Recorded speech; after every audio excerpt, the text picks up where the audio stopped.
I like to think not just us, but farms in general, what we're all doing is building a success story in the Snohomish Valley.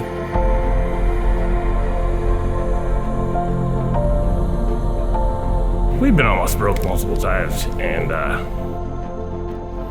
Thomas Family Farm, we were all in.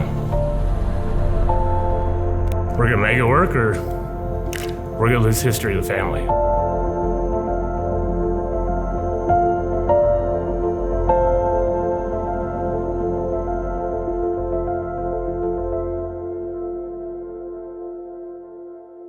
My great-grandfather was the one that immigrated here first. He was from Wales. He married in Snohomish Valley, and that was in the late 1800s. Great-grandpa was milking cows on the other side of the valley, and after that, my grandfather started doing crop farming. We have a dam that's up on the road that we have all the water rights to. 2006, when I was redoing it, I found the old original pipe. It was a wood pipe with metal wire that held it together that fed the city of Lowell from the 1800s.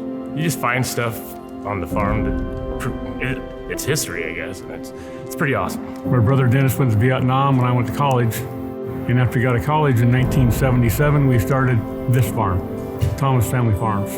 We went from 200 cows in 1977 to about 900 milking cows and 900 heifers in 2004, 5, and 6. When was it, Marv? Back in 2006? 2007? When did you sell the cows?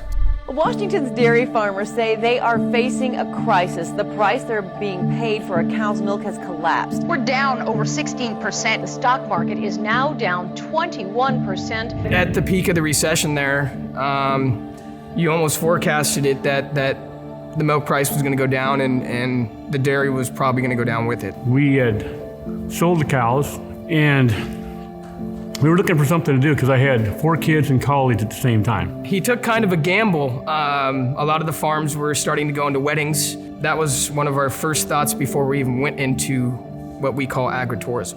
I was sitting in church and I heard this voice say, "Marv, grow pumpkins."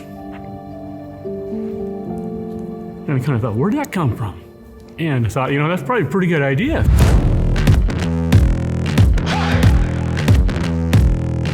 When we sold the cows, it started to fund, this farm. And at first it was kind of rocky. This particular barn, we raised heifers in here, and there used to be 4 feet of cow manure in here.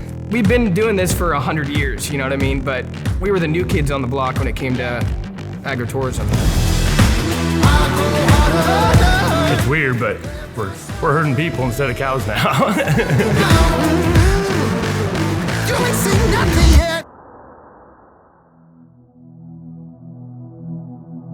A lot of farms came together and helped us, so that's what makes this community great is all the farmers came together.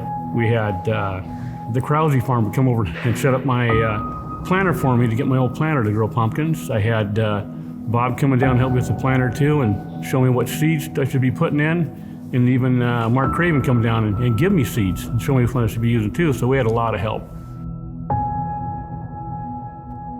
The way we can connect with the community now, we did not think was possible before. And it's been really cool to see the investment we made and the gamble we took, and then seeing the community respond right away was awesome. And since then, we've taken basically that motivation to just build everything quicker and better and bigger. We do a lot of hard work to create things for people to do, to have fun, and enjoy family time. We want to build something where finally these guys can go enjoy themselves for all their hard work, Well, I'm ready for the next generation to take it over, and I still get to pick what job I want to do in the morning, so that's the nice thing about getting older, I can pick what I want to do. Farms need to stay relevant so people still know where their food came from, where their family came from. At the end of the day, this community was built by farmers, especially in Snohomish.